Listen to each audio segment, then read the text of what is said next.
નમસ્કાર વિદ્યાર્થી મિત્રો, ગુડ મોર્નિંગ, સુપ્રભાત। આજે ધોરણ 3 વિડિયો નંબર 2 છે। વિષય આપણો છે પર્યાવરણ।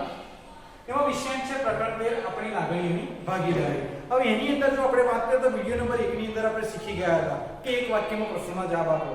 એની અંદર આપણે એવું હતું કે જે સીમા નામની છોકરી હોય છે એ સીમા નામની છોકરી શું કરે છે કે એને બે વ્યક્તિ સાથે વધારે વાતચીત કરવાની એને ગમે છે કે એની દાદી એક હોય છે અને બીજું કોણ હોય છે, એક રવિ કરીને એનો હોય છે, એની સાથે વાતચીત કરવાની ગમે છે।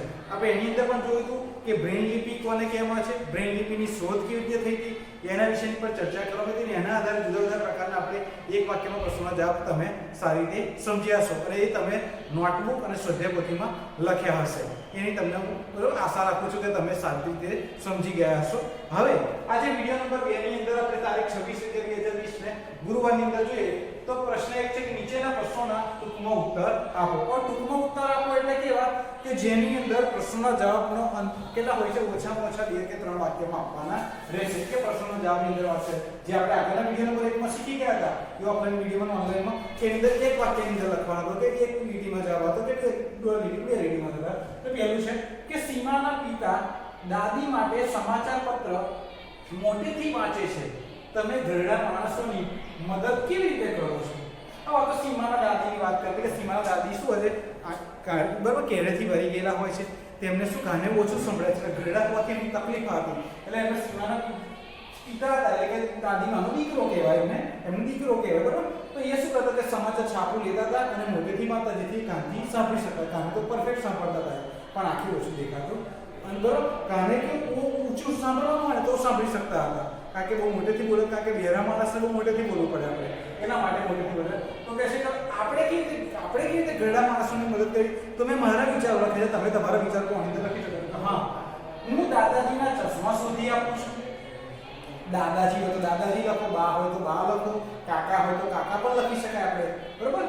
દાદાજીને મંદિરે લઈ જાઉં છું, પહેલું તો શું દાદાજીના ચશ્મા શોધી આપું છું, દાદાજીને મંદિરે લઈ જાઉં છું અને તેઓને સાચવીને ઘરે પણ લાવું છું બરોબર। આપણે મંદિર જેવા લઈ જઈએ એવા પાછા આપણે જો નાના આપણે હોય છે તો આપણે મમ્મી પપ્પા કેવા સાચવીને ફરવા લઈ જાય છે તો સાચવીને ઘરે પણ લાવે છે નહીં લાવતા। કોઈક વાર શાળાએ જતા ઘરના માણસોને રસ્તો પણ પસાર કરાવું છું એટલે કોઈ આપણે રસ્તો બરોબર। અત્યારે તો તમે શું હોય છે કે સ્કૂલમાં આવો છો બધા બરોબર, બાળકો જ્યારે રેગ્યુલર સ્કૂલ ચાલુ હોય ત્યારે સ્કૂલ બસમાં આવો છો એટલે બહુ તકલીફ પડતી નહીં કારણ કે તમે તો સ્કૂલ બસમાં ઘરેથી બેસો અને સ્કૂલે ઉતરો, સ્કૂલેથી બેસો તો કઈ જવાનું હોય ઘરે ઉતરવાનું હોય એટલે વચ્ચે કોઈને બધું। પણ આ વસ્તુ ક્યારે બની શકે છે કે જે ગામડામાં બાળકો ભણે છે કે જે પોતે ચાલીને કે જતા હોય એ બાળકો મદદ તમે પણ મદદ કરી શકો। તમારા ઘરેથી જે બસ સ્ટોપનું અંતર હોય ત્યાં સુધી તો તમે કોઈની મદદ પણ કરી શકો છો। ત્યારબાદ બીજો પ્રશ્ન છે, રવિભાઈ ઘણી બધી વસ્તુઓ જોયા વગર કેવી રીતે જાણી લેતા હશે? આપણને એ થાય કે ભગવાને કોઈ પણ વ્યક્તિને કોઈ પણ પ્રકારની ખામી આપી હોય ને તો એની ખામીની દૂર કરવા માટે કંઈક તાકાત શક્તિ આપણને જે વાચા કેવી આપી છે તો ઓબળા માણસને શું હોય એ ભલે સાંભળી ના શકતા હોય બરોબર, પણ એ ઓઠના ફફડાટથી પણ એ શું કરી શકે, ઓળખી શકે છે। તો શું કે રવિભાઈ જોઈ શકતા નથી પરંતુ તેઓની શ્રવણ શક્તિ તીવ્ર છે। શ્રવણ શક્તિ એટલે કેવી? સાંભળવાની શક્તિ કે માણસ બોલે એના ઓઠના ફફડાટથી તીવ્ર એટલે એકદમ તેજ છે, તેથી તેઓ સારી રીતે સાંભળીને કે સ્પર્શીને ઘણી બધી વસ્તુઓ જાણી લેતા હશે। એટલે રવિભાઈ આવી રીતે ઘણી બધી વસ્તુઓ શું કરતા જોયા વગર પણ અથવા સ્પર્શ એટલે કે પોતે હાથનો આંગળીના સ્પર્શ દ્વારા પણ જાણી શકતા હશે। ત્યારબાદ નેક્સ્ટ પ્રશ્નની આપણે ચર્ચા કરીએ। ત્રીજો પ્રશ્ન છે, ઘડપણમાં લોકોને કેવા પ્રકારની મુશ્કેલીઓ પડે છે? ઘડપણ એટલે વૃદ્ધાવસ્થામાં। વૃદ્ધાવસ્થામાં આપણે સામાન્ય ભાષામાં કહીએ તો આપણી નજર સામે જોઈએ તો ખબર પડે કે ઘડપણ શું હોય। તો એક તો લાકડીના ટીકે ચાલતા હોય, આંખે ઓછું દેખાતું હોય, કાને ઓછું સંભળાતું હોય બરોબર કરતા ચાલી ના શકતા હોય એવા વ્યક્તિને આપણે આખરે શું એ પોતાના મૌલિક વિચારો દ્વારા પણ કહી છે। પણ આપણે મેં કેટલાક કારણો લખ્યા છે કે ઘડપણમાં લોકોને નીચે પ્રકારની મુશ્કેલીઓ પડે છે। મુશ્કેલીઓ એટલે કે તકલીફ પડે છે। એક પહેલું, તેઓ બરાબર જોઈ શકતા નથી એટલે આંખે બરોબર ચશ્મા હોય એવું નહીં, ચશ્મા હોય તો પણ સ્પષ્ટ દેખાય નહીં કારણ કે એમને શું હોય નજર એમની કમજોર થઈ ગઈ હોય દ્રષ્ટિકોણનો। બીજું, તેઓ બરાબર સાંભળી શકતા નથી, પહેલું જોઈ શકતા નથી, બીજું શું સાંભળી શકતા નથી। ત્રીજું, મોટા ભાગના દાંત પડી જવાના કારણે તેઓ કઠણ વસ્તુ ખાઈ શકતા નથી એટલે દાંત ના હોય, દાળ ના હોય એટલે તમે ચણા આપો, અખરોટ આપો બરોબર, જામફળ આપો તો એ બધી વસ્તુ ખાઈ શકે? ના ખાઈ શકે. કેમ કે પછી એમની જોડે દાંત જ નથી, તો પછી ખાઈ શકતા નથી. શું કે તેમના ઘૂંટણ અને સાંધાઓમાં દુખાવો રહે છે. ઘૂંટણ એટલે કે પગનું જે આ કે છે એ ઘૂંટણમાં, એના કારણે પોતે શું કરતા મારી કમરનો પણ દુખાવો હોય છે એટલે ભીજણથી એ પગ વાળી શકતા નથી, એ કહી શકતા નથી અને ટટ્ટાર પણ રહી શકતા નથી. બીજું, કોઈના સહારા કે લાકડી વગર તેઓ ઘરની બહાર ફરવા જઈ શકતા નથી. સહારો લે કે ટેકો લેવો પડે, લાકડીનો ટેકો જોવે અથવા લાકડીથી ચાલવામાં તકલીફ પડતી હોય, ઘણા માણસને લાકડી પર ના ચાલી શકે, તો શું કરી શકે છે? કોઈ માણસ એને હાથ પકડી ખભેથી ખભા પર ખભો હાથ મિલાવીને શું કરે? આગળ ચલાવી શકે, એટલે કે ઘરની બહાર પણ એમને જવામાં તકલીફ પડે છે. બરોબર, તો એના ફરી બીજું કારણ પણ લખી શકે. ઘણા શું હોય છે? ધ્રુજારી, કંપવા કહીએ છીએ. એ ધ્રુજારીના કારણે આપણે કોઈ પણ વસ્તુ પરફેક્ટ શું આવી રીતે આમ પકડી નહીં શકતા, જેના કારણે વસ્તુ આપણે શું હાથમાંથી છૂટી જવાનો કે પડી જવાનો ભય પણ રહે છે. એ પણ કારણ તમે લખી શકો છો. આગળનો પ્રશ્ન એવો છે, ચોથો, તમને ક્યારે લાકડીની જરૂર પડી છે? ક્યારે? તો આ લાકડીની જરૂર એટલે કોઈને શિક્ષા કરવા માટે મને જરૂર પડે કે તમને ઘરમાં મમ્મી પપ્પા બતાવે છે એવી લાકડીની જરૂર નથી અહીંયા આગળ કહી. પણ આ લાકડીની જરૂર કેવી રીતે છે કે આપણે જે જીવન જીવીએ છીએ એ જીવન દરમિયાન કોઈ પણ સહારારૂપ લાકડીની કહે છે. તો હા, દરેકને જરૂર પડે, મને પણ જરૂર પડી હશે, તમને પણ જરૂર પડે, મને પડી છે, તમને પણ કદાચ તમારા જીવનમાં કોઈ પ્રસંગ ઘટના બની ગઈ છે તો પણ લાકડીની જરૂર શિક્ષા માટે તમને નથી કંઈ સાંભળી લેજો. તો મને મારું કારણ લખ્યું છે કે હા, જ્યારે મારો પગ મચકોડાઈ ગયો ત્યારે ચાલવા માટે થોડો સમય લાકડીના ટેકાની જરૂર પડી હતી. સ્વાભાવિક છે કે પગે પ્લાસ્ટર મરાવ્યો, પાટો મરાવ્યો, ચાલી ના શકાતું હોય તો કોઈને લાકડીની જરૂર પડે, કોઈને ઘોડીની જરૂર પડે, બરોબર, કોઈને પેલી મોટી ઘોડીની જરૂર પડે, કોઈને એક્સિડન્ટ વધારે થતો રીંગો મારી હોય, બરોબર. તો એવી રીતે જુદા જુદા પ્રકારે કોઈક ને કંઈક ઘટના બની હોય તો હું એવું નથી કે બધાને જરૂર પડી હોય, પણ આ કંઈક ને કંઈક જીવનમાં કોઈકના તો જીવનમાં પ્રસંગ આવો બધી ઘટના બની હોય.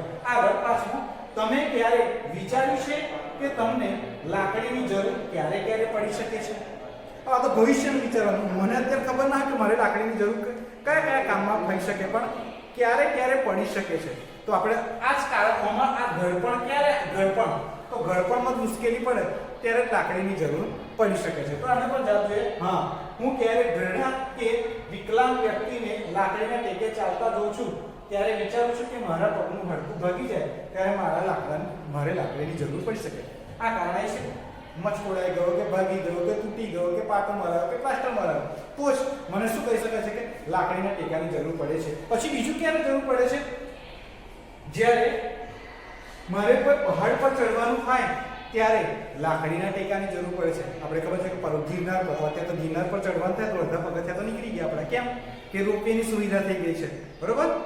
અત્યારે ઘણા બધા લોકો ગયા હતા, પણ હવે રોપવે અત્યારે કોરોના કાળના કારણે શું કહે બંધ કરી દેવામાં આવી છે કે અંબાજી સુધી તો રોપવેની વ્યવસ્થા થઈ ગઈ છે, એટલે ઓછામાં ઓછા 6000 જેવા પગથિયા તો આપણા ચડવાના બચી ગયા છે. પણ પર્વતારોહણ પર્વત પર જ્યારે ચડવાનું થાય છે ત્યારે લાકડીના ટેકાની ખાસ જરૂર પડશે. લાકડીનો ટેકો એટલા માટે લેવો પડે છે કે આપણે પગથિયા સહેલાઈથી ચડી શકીએ. જો પગથિયા ચડતા બેસતા જઈએ તો આપણને એ તકલીફ ક્યારે થઈ શકે કે આપણે 2 પગથિયા ચડીએ અને બેસી જવાનું મન થાય છે. એટલા માટે હું વિચારું છું કે મારે કોઈ પહાડ પર ચડવાનું હોય ત્યારે લાકડીના ટેકાની જરૂર પડી શકે છે. તો વિદ્યાર્થી મિત્રો, હવે આપણે કેટલાક આવા મોટા પ્રશ્નો જોયા. આવા મોટા પ્રશ્નો તમારે વિડીયો દ્વારા જોવાના છે, સમજવાના છે અને તમારે નોટબુક અને સ્વાધ્યાય પોથી બંનેની અંદર લખવાના રહેશે. તો આ 5 પ્રશ્નોની ચર્ચા કરી, ત્યારબાદ આપણે થોડાક બીજા આગળના પ્રશ્નોની સમજૂતી રૂપે એની ચર્ચા વ્યવસ્થિત રીતે જોઈશું.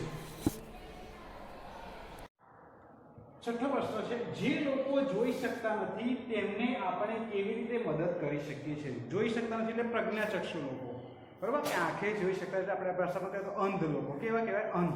તેનો જવાબ છે કે જે લોકો જોઈ શકતા નથી તેમને આપણે નીચેની બાબતોમાં મદદ કરી શકીએ છીએ. એટલે મદદ એટલે આપણે એમને મદદરૂપ થવાનું છે કે આપણે કોઈની સહાય કરતા હોય એવી રીતે. તો એનો પહેલો પોઈન્ટ છે કે રસ્તો ઓળંગવામાં મદદ કરીને, એટલે કે રોડ ક્રોસ કરતા હોય તો રસ્તો આપણે એને હાથ પકડી અને રસ્તો ઓળંગવામાં મદદ કરવી જોઈએ. ફરી બીજું, બસમાં તેઓની બેસવાની સીટ આપીને, એટલે કે આપણે બસમાં મુસાફરી કરતા હોય ને આપણને લાગે કે અંધ વ્યક્તિ છે તો આપણે જગ્યા પરથી ઊભા થઈ જવું જોઈએ અને આપણી સીટ એ વ્યક્તિને આપવી જોઈએ જેથી કરીને આરામથી બેસી શકે.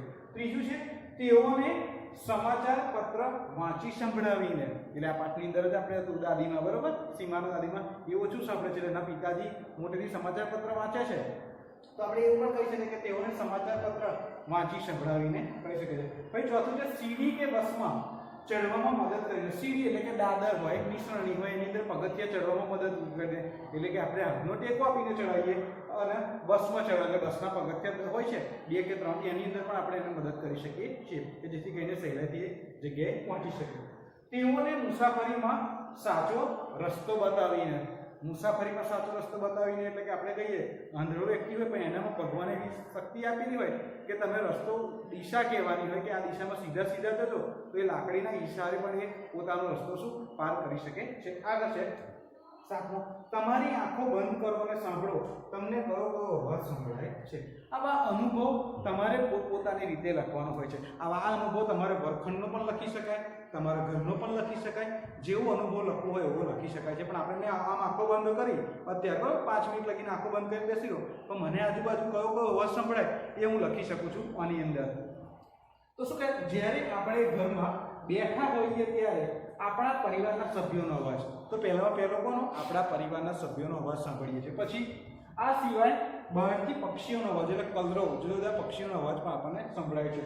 ફેરિયાઓનો અવાજ એટલે કે આપણે મોહલ્લામાં, કડકીમાં, સોસાયટીમાં ફેરિયાઓ જુદી જુદી વસ્તુ વેચવા આવતા હોય એનો અવાજ, વાહનોનો અવાજ સાંભળી શકીએ છીએ. તો આ તો ઘરની વાત ને. પણ ક્લાસરૂમની કહે તો ક્લાસરૂમમાં વિદ્યાર્થીઓનો પણ અવાજ આપણે સહેલાઈથી સાંભળી શકીએ છીએ. ત્યારબાદ આપણે નેક્સ્ટ બીજા પ્રશ્નની ચર્ચા કરીએ. 8મો પ્રશ્ન, જે લોકો જોઈ શકતા નથી તેઓ કેવી રીતે વાંચી શકતા હશે. એટલે આપણને પ્રશ્ન થાય, આપણો હાથ તૂટી ગયો તો આપણને કેવી મુશ્કેલી પડે છે, તો આપણે કામ કરવામાં કેવી તકલીફ પડે છે, તો આપણે જ્યારે અનુભવી હોય તો જ ખબર પડી શકે. તો આ લોકો, તો જે લોકો જોઈ શકતા નથી એમને કેવી રીતે વાંચી શકતા હશે.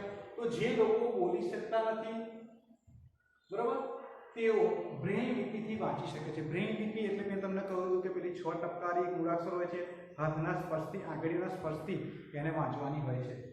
આ લિપિમાં જાડા કાગળ પર ઉપસેલા ટપકા હોવાથી સ્પર્શ અને અનુભવથી વાંચી શકાય છે. એટલે બ્રેઇન લિપિનો મુખ્ય ઉદ્દેશ શું હોય છે કે જાડા કાગળ પર ટપકા ઉપસેલા હોય છે અને એને આંગળીના સ્પર્શથી એ મૂળાક્ષર ઓળખવામાં આવે છે, એનું વાંચન કરવામાં આવે છે. પણ એના માટે અલગ શાળા હોય છે. એ આપણી શાળામાં શક્ય છે નહીં, કારણ કે એના શિક્ષકે જુદા હોય, એનો અભ્યાસક્રમ જુદો હોય અને એની ભાષા પણ જુદી હોય છે. ફરી 9મો પ્રશ્ન છે, રવિભાઈના પુસ્તકોમાં શી વિશેષતા છે, કેમ. એટલે સીમાના જે ભાઈ રવિભાઈ જોડે, દાદીમાં જોડે સારું પડતું હતું અને રવિભાઈ જોડે, તો રવિભાઈને એમના પુસ્તકોમાં શું વિશેષતા હતી, તો એનું કારણ શું છે, કેમ કે તો રવિભાઈ આંખોથી જોઈ શકતા નથી, એટલે કે આંખે અંધ છે, એટલે પ્રજ્ઞાચક્ષુ છે. એટલે કે રવિભાઈ પ્રજ્ઞાચક્ષુ છે. રવિભાઈના વાંચવા ભણવાના પુસ્તકોના પાન જાડા અને તેમાં ઉપસેલા ટપકાની હાર છે. હાર એટલે આપણે જે લખીએ છીએ આટલી લાઈનમાં મેં લખ્યું છે, આપણી ભાષામાં લખ્યું છે, પણ એ લિપિ, બ્રેઇન લિપિમાં શું હોય, જાડા કાગળ પર ટપકા છાપેલા હોય, એ એવી હાર એટલે કે લાઈન હોય છે. તે ઉપસેલા ટપકા ઉપર આંગળીઓ ફેરવીને વાંચે છે. એટલે જાડા કાગળ પર શું કરવાની, આંગળીઓ ફેરવવાની હોય અને વાંચન કરવાનું હોય છે. એટલે એના મદદથી એ સમજી શકે છે કે કયું વાક્ય કહેવા માંગે છે, કયું મૂળાક્ષર કહેવા માંગે છે, એની સમજ કરવામાં આવે છે. 10મો છે, બ્રેઇન લિપિની વિશેષતા શી છે. વિશેષતા એટલે કે ખાસિયત, આપણામાં પોતાનામાં ખાસિયત હોય, દરેક વિદ્યાર્થી પોતાની રીતે કંઈક ને કંઈક રીતે પોતાનામાં શું હોય, કંઈક આગળ પડતો હોશિયાર તો હોય ને હોય, કોઈ ભણવામાં હોય, કોઈ ખાવામાં હોય, કોઈ મોજશોખમાં, કોઈ ઊંઘવામાં હોય, કોઈ ખેલકૂદમાં હોય. તો આની અંદર બ્રેઇન લિપિની શી વિશેષતા છે, તો બ્રેઇન લિપિ જાડા પેપર ઉપર ઉપસેલા ટપકાની હારથી લખેલી હોય છે, એટલે કે જાડા કાગળ પર ઉપસેલા હોય છે. પ્રજ્ઞાચક્ષુ બ્રેઇન લિપિના ઉપસેલા ટપકા ઉપર આંગળીઓ ફેરવીને વાંચી શકે છે. એટલે મુખ્ય એનું શું છે કે આંગળીઓ ફેરવીને મૂળાક્ષરો ઓળખતા આવડી ગઈ તો એને બ્રેઇન લિપિની સાચી સમજ આવડી ગઈ. આપણને એકવાર સાયકલ ચલાવતા હોય, એકવાર ચલાવવા બેસીએ તો આવડી જાય નહીં, એ પણ વારંવાર એનો મહાવરો કરેલાથી એ આપણને આવડી જાય. તો આની અંદર પણ એવું થાય છે કે એકવાર મુશ્કેલી પડે, બીજી વાર પણ મૂળાક્ષરો આપણે પહેલા ધોરણમાં હોય છે તો કેવી મુશ્કેલી પડે છે, પણ ધીમે ધીમે શીખતા જઈએ છે તો આગળના ધોરણમાં આપણને કોઈ પ્રકારની મુશ્કેલી પડતી નથી. આગળ છે, બ્રેઇન લિપિની શોધ કેવી રીતે થઈ. એટલે કોઈ પણ વસ્તુની શોધ થવા પાછળનું કંઈક કારણ તો હોય છે. તો એની શોધ કેવી રીતે થઈ, લુઈસ બ્રેઇન ફ્રાન્સના વતની હતા. મેં તમને કહ્યું કે કઈનો હતો, ફ્રાન્સનો વતની હતો. જ્યારે તેઓ 3 વર્ષના હતા ત્યારે અણીદાર સાધન વાગવાથી તેમની આંખ ગુમાવી હતી, એટલે કે આંખની અંદર પડી હતું, એટલે કે એમની આંખ બરોબર ફૂટી ગઈ હતી. તેમને ભણવામાં ખૂબ જ રસ હતો, એટલે આંખે આંખ તો ગતી રહે પણ એમણે પોતાની ધગસ હિંમત છોડી નહીં. મારે ભણવું જ છે, મને ભણવામાં બહુ શોખ છે, એટલે કે ભણવામાં ખૂબ જ રસ હતો. તેમણે હાર માની નહીં, એટલે કે પોતે હિંમત હાર્યા નહીં. તેઓ વાંચવા અને લખવા માટે અલગ અલગ રીતે વિચારવા લાગ્યા, એટલે જુદા જુદા પ્રયોગો પોતાની રીતે જ કરવા લાગ્યા કે હું કેવી રીતે ભણી શકું, કેવી રીતે આગળ આવી શકું, જેથી કરીને મને જે તકલીફ પડે છે એ આગળના ભવિષ્યમાં કોઈને પડવી જોઈએ. એટલે એવી રીતે અભ્યાસની શોધમાં જુદા જુદા પ્રયત્નો કરવા લાગ્યા.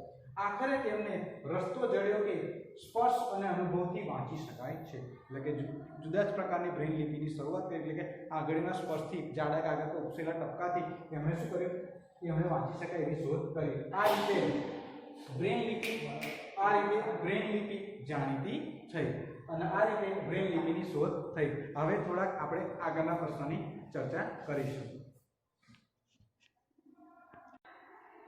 12મો પ્રશ્ન, પ્રજ્ઞાચક્ષુ વ્યક્તિને 3 પગ હોય છે, કેવી રીતે? આપણે 2 હાથ છે ને 2 પગ છે, તો ત્રીજો પગ કઈથી આવે? પણ પ્રજ્ઞાચક્ષુને કહો છે. પ્રજ્ઞાચક્ષુ એટલે કે અંધ વ્યક્તિને 3 પગ કેવી રીતે હોય છે?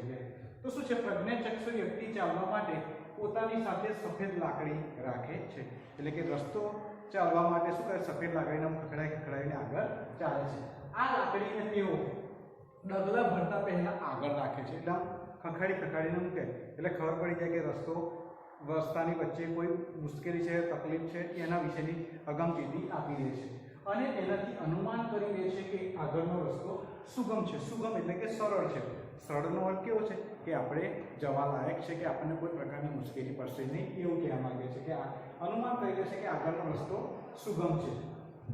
આગળ ખાડો હોય કે અન્ય બાધા હોય તો એ લાકડી દ્વારા ખબર, બાધા એટલે મુશ્કેલી હોય કે આગળ જવાથી પોતાને નુકસાન થશે, એનો અર્થ નહીં થાય છે. બાધાનો અર્થ અહીં આગળ એવો કરવામાં આવે છે તો ખબર પડી જાય છે, જેથી તેઓ સાવધ થઈ જાય. સાવધ એટલે સચેત થઈ જાય છે, એટલે કે આપણે આ રસ્તે જવું, આપણે ખુલ્લી આંખે જતા હોય અને રસ્તા વચ્ચે ખાડો હોય તો શું કરે, આપણે મગજ તૈયાર એલર્ટ થઈ જાય, આપણે કૂદકો મારી દઈએ છીએ, કાં તો અંધ છે તો સાવધ થઈ જાય. આમ લાકડીને તેમના ત્રીજા પગની સાથે બરોબર ગરજ સારે છે, એટલે કે પોતાનો ઉપયોગ ચાલવા માટે કરે છે. તો વિદ્યાર્થી મિત્રો, આજે વિડીયો નંબર 2 ની અંદર આપણે જે શીખ્યા બરોબર એ પ્રશ્નોના જવાબ ટૂંકમાં આપો. હવે એ પ્રશ્નોના જવાબ તમારે સ્વાધ્યાય પોથી અને નોટબુકમાં બંનેમાં લખવાના છે, પણ આ પ્રશ્નોના જવાબ બાર વ્યવસ્થિત વિડીયો દ્વારા માધ્યમથી જોવાના છે, સમજવાના છે અને ત્યારબાદ એનો વ્યવસ્થિત રીતે સમજી અને નોટબુકમાં સારા અક્ષરે લખી અને મને મોકલવાના રહેશે. જય હિન્દ, જય ભારત, અસ્તુ.